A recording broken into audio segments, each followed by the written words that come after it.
as a leader within the not-for-profit world, I get my hands dirty. And I think getting involved, I think to me, treating absolutely everyone the same, as in I know that I am not better than any single person in that organization, nor the clients that we serve.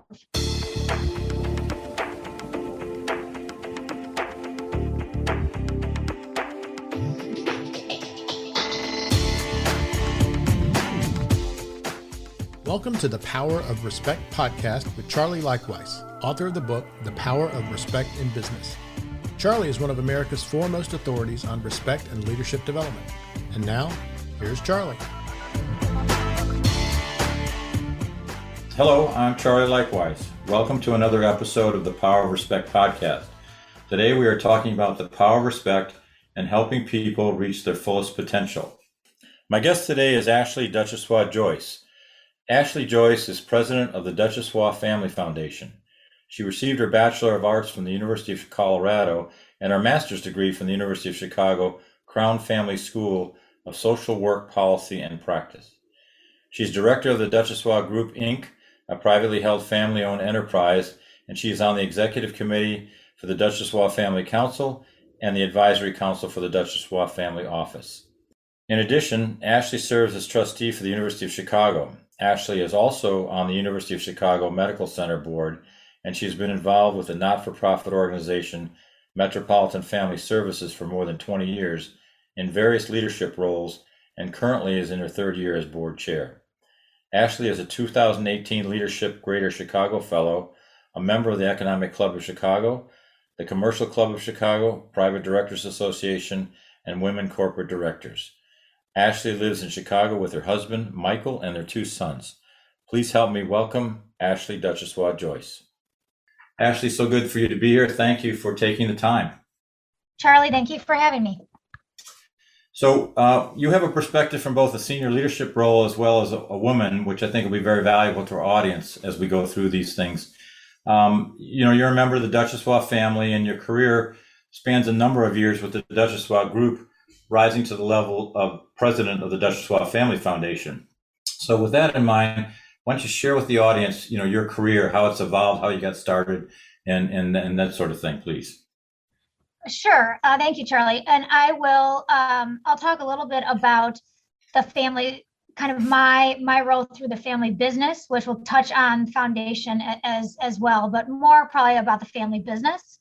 So I have a social work background. And I worked as a social worker on the south and the west side of Chicago for about 10 years. And our foundation, we have had a family foundation for 37 years. We've had a operating company with our family business for about 106 years. So my role, my grandfather, who considered himself the founder, but really it was my great grandfather that started it in 1906. He called himself the founder, and I was technically, we call ourselves third generation, but technically we're fourth generation. So my work really began with the foundation. My aunt had been running it for 30 years. My grandfather he continues, his children are in his 70s. He continues to look at he just passed away. He continued to look at his children as his children, even though they're 70. So my generation, we're in our 30s and 40s. We were still in diapers. So it took a while, even though, I've raised my hand since 2000s. I think I kept saying, put me in, coach, put me in, coach. And it took a while for my grandfather to say, oh, okay, I guess, your generation is ready to take on more of a leadership role. So that leadership role really kind of took off, I would say, in about 2007, when we had a family council that I chaired for the first 7 years, and I'm still on the executive committee. But it really wasn't until we got the go ahead from my grandfather and then my father's generation for my generation to really step into more of a leadership role. Great, that's impressive. So in terms of that journey and that time frame and the various generations, how did you view from a family perspective as well as business perspective the concept of respect? How did that evolve within your family in terms of allowing opportunity for the next generations to come forward? I think it's, when I look at respect, I think for one, um, proving yourself. I mean, my father said, when you have a family business, I think respect is a really large part. Do people think that you got that position because you are just a family member? Or do they think that you're actually, my father used to say, if you're in a family business, you work twice as hard and you get half the credit. And so, it was instilled in my sister and I. I mean, right when we were 15, we had our first jobs, not with the business, but really, it was really important that we kind of charted our own path. And then when I got involved with the family business, and again from Chicago, sometimes our name is recognized, and you're constantly, especially in the foundation world, I will say, I think I'm a funny person, but I don't think I'm that funny. And so I'm constantly questioning if people are wanting to work with me because of really what I have as a leader, or who I am, and Right. what our family is. So to me, respect is working hard. It's showing up. It is proving that you have the ability to work with others. When I think about, so I am also on the board of our operating company of our family business, the Duchossois Group. That board consists of 5 outside directors and 5 family members. My father has really been the only one that's been in the business working besides my grandfather, who kind of stepped, really my father since 1980 in the operating company. And when my dad asked me to be on the board, I said, I just want you to know, Dad, that I am not going to be a second vote for Craig Duchossois. I am going to be my own person. And I have worked my tail off to make sure that I have my own voice. Right. Yeah. No, I think that makes a lot of sense, and it's so important to be respected for who you are and what you are, as opposed to something else that came from before you. You can build on that certainly, but being part of your own and taking that to the next level. And when I think of what I saw for the Duchossois Family Foundation, the stated vision, for people to have the opportunity to reach their fullest potential and well-being. I think that's another area where respect is a key thing in terms of the clients, if you will, or the people you grant things to, and the people they serve in that foundation. Could you give us some examples of what that means to you and the foundation? Yes. I'm writing that down because I want to go back to just one example of in the business world, where there was a company that our company was about to acquire. And my father and I went back and forth on, is this really a good company that we should acquire? I had no issues with the company, but I had an issue really with a bigger piece with the strategic direction of the business as a whole. My father and I kept going back and forth on the phone, emails. It was like different color text every time we responded to each other. And when it came down to voting, it was you talked about also being a female. It was myself in our boardroom with all male executives, and then there were some people on the phone. This was pre-COVID, and I was one of 3 people out of 12 that voted against the company. And it wasn't because I didn't think the company, again, was a good company. It was I still didn't understand our strategic direction. At that point, when I kind of separated from my father, I got calls from almost every single outside director saying we were blown away and almost respected me more, because not that they were really questioning if I was always going to agree with my father, because we really don't, but that I would take such a major opportunity to kind of vote really what my heart was. So I think that was huge.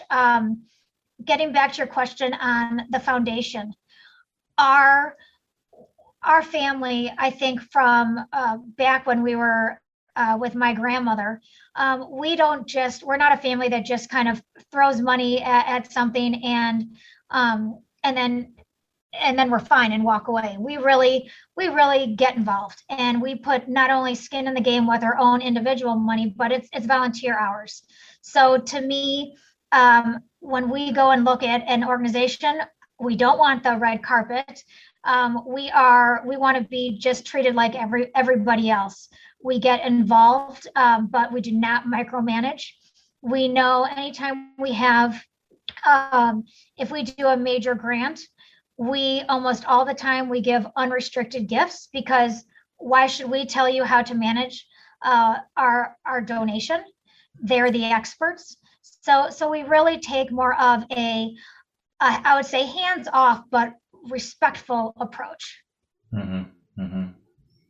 Well, in terms of the getting involved, again, to take your time to get to understand circumstances and what people are going through is a version of respect indeed. And we had a guest on before who said giving respect is how you get respect. And I think that speaks volumes for what you're trying to do there. In terms of the people that are helped by the foundation, do they comment on how they feel about the fact that they were given the opportunity to do something on their own, facilitated by your foundation for their success? How do they feel about that? I would say so. I mean, we again, we've been around for about 37 years, and we have a lot of long relationships with a handful of organizations. And I remember we did a major gift to a hospital not too long ago, and I spoke on behalf of the foundation, and I said, I want to thank the development team. This has been a 2-year process, and we have been partners through and through. And they came up to me and they said, oh my gosh, with all the gifts that we have given, no one has thanked us before. Oh. And so to me, it is, yes, we had a vision, but it was a big collaboration. So I think that we are the first to say thank you to everybody. That makes it, they were incredible in making the gift happen. And it was a joint collaboration. And it's very important to thank those that help you. And sometimes it doesn't always happen that way. No, that's absolutely true. And as you talk about how respect builds relationships, which I think is the key to leadership, in terms of that approach in the operating companies, as you've seen in the Duchossois family operating companies, do you see that as a key element of leadership you look for, or your father looks for, or other members look for, in terms of who they hire and how they perform within the business? Do you see it as a performance enhancement ability as well? Absolutely. I think that respect, and again, as a family member, I kind of always have this, what are they, I don't want yes men or women. I would like, to me, respect is being honest, being direct. Sometimes I've been told I'm a little too direct, so I need to read my audience a little bit more. But I think you gain respect by explaining, by being honest with people. And again, I think of leadership, and I think of, to me, what makes a healthy organization as a leader is that I want to make sure that I'm hiring people that are smarter than me, below me, but are smarter than me. And I know where my limitations are, but I will make sure that I elevate all of the staff and any individual to help me out, because I don't know everything. And I think that's where a lot of leaders who kind of like to micromanage everything, it can be challenging. Yeah, it's just the respect builds trust that you have to have in order for an organization as large as the ones you've been involved with to actually succeed in a sustainable way. And while we're on the subject of that sort of thing, including everybody and including everybody appropriately, as you know, diversity and inclusion is a huge important topic in business and culture, our culture today, in fact, culture around the world. Perhaps can you share your perspective on diversity and inclusion and maybe the role that respect can play within that and to unlock the value of D&I versus just being a checklist? That's a great question, and it's very valid. I actually had 2 calls today that were about diversity and inclusion, and I think that diversity, equity, inclusion, social justice. I think that it's one thing to, in the very beginning where people there was this kind of push after the murder of George Floyd, and there was this push for every company to come out with a statement. And our family, we had multiple meetings and said, okay, listen, we're not just going to come out with a statement. Let's make sure we're doing what we say we're going to do. And so I think that you need to be, you can't just say, okay, we agree with this, and you actually don't show it. I think for our family, when we talk about diversity and inclusion, again, my father has done a good job by bringing the next generation to the table. And with our board composition, this is about 7 years ago, we didn't really have diversity at all. It was all white males, 60 years up and older, right? And we had a couple of women, but those are my aunts. And so we basically said, here's what we want. We want diversity. We want diversity with age as well and industry. And we need to make sure, so along with the board, it also, I think diversity is, we could use now that we sold our operating company about 6 months ago. Now we're just a core investment company. So where we also think that we could add value is we work with other family businesses. Well, we could start asking those questions. My father says we're not going to micromanage our customers or our clients or our co-investors, but we could ask them and say, what does your board look like? What is your board compensation? What does your C-suite level look like? And not say you better have X, Y, and Z in your C-suite, but this is a value that's important to the Duchossois family and the Duchossois group. So it would be nice to, I think that, again, if we could utilize kind of our relationships and what our family values are, and to ask those questions, so really there can be change. I think that's helpful. Yeah, no, I think you hit on a very key word when it comes to a lot of these things we've been talking about, including D&I, and that's values. What is the value as opposed to what is the process? Yes. And I think that makes a big difference. Do you feel that the conventions for building relationships and alliances in business are different between women and men, or different for women than men? I'm probably going to be different from a lot of people.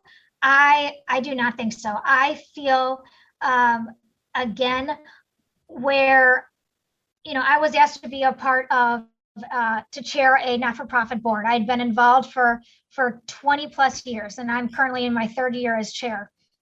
An individual said, we would like you to be chair. In my opinion, it's because I've been there and I work my tail off, and I've chaired almost every committee.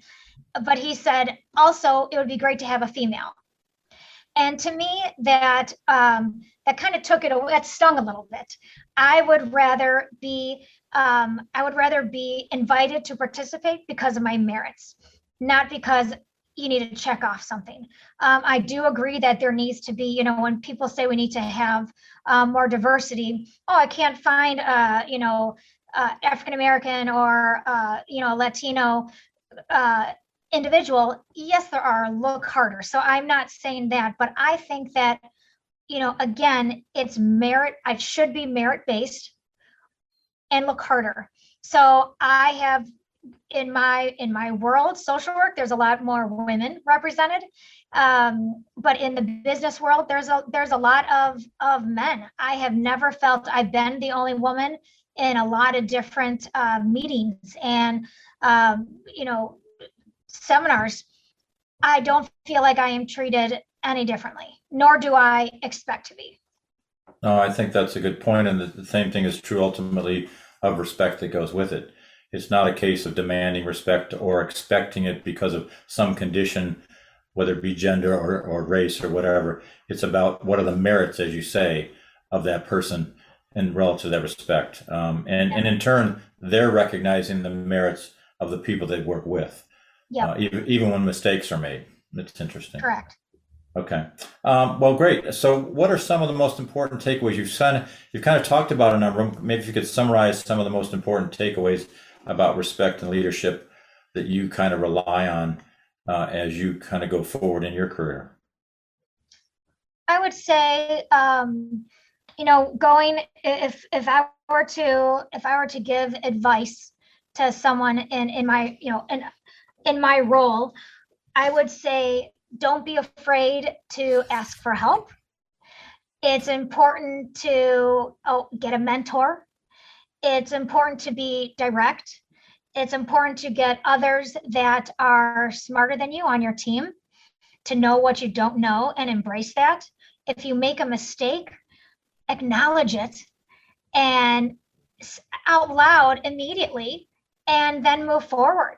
And ask others, okay, how can you help me, or what could I have done differently? I think, my father and I, when we have our board meetings, almost every meeting afterwards, I'll go into his office and we'll critique each other. And so I'm used to getting that feedback. I have some thick skin, and I'll shoot it right back at him as well. But I think being able to get and give critical feedback and constructive criticism is really important. And again, I could not encourage being direct in an appropriate way. I think that will give you the respect of others, as long as, again, what you hold to your values, what is core to you, if you stay with that, people are going to respect you. Yeah, no, I think that's a great way of summarizing that. What would you say you're most proud of as a leader? Is there one or several things you're most proud of as a leader? I would say, a couple things. I think as a leader within the not-for-profit world, I get my hands dirty, and I think getting involved. I think, to me, treating absolutely everyone the same, as in I know that I am not better than any single person in that organization, nor the clients that we serve. So, right when I became chair, I did one-on-ones with all of the executive directors. I got in there. I know every single security person, not every single, almost every single security guard's name at our building. And we always have a conversation. So I think that is very important. And I would say, as within the business, I think I'm proud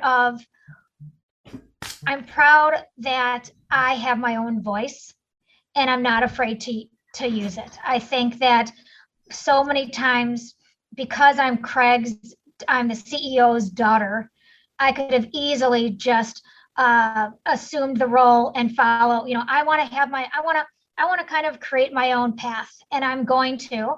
And I think that is, and I'm doing that. And I think that is something that I'm really proud of.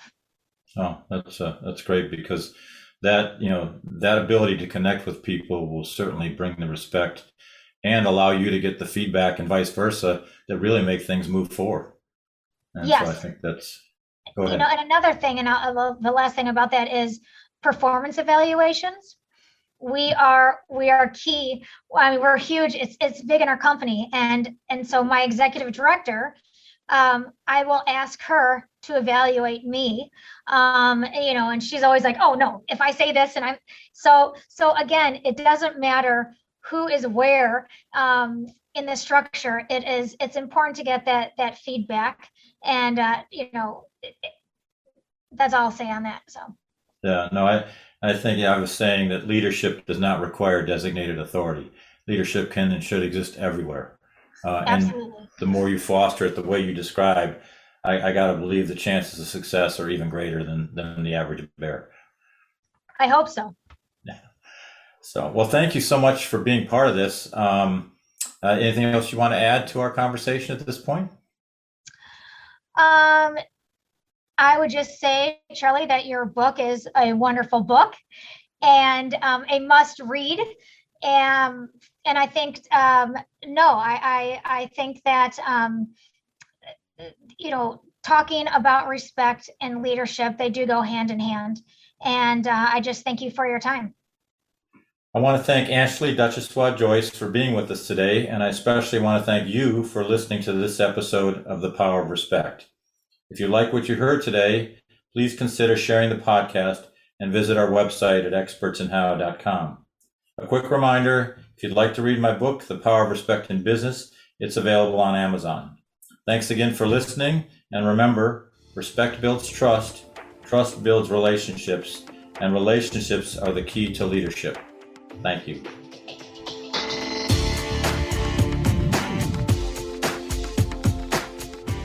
This has been the Power of Respect podcast with Charlie Leichtweis, author of the book, The Power of Respect in Business. To listen to more episodes and to learn about Charlie's leadership development programs, visit his website, expertsinhow.com.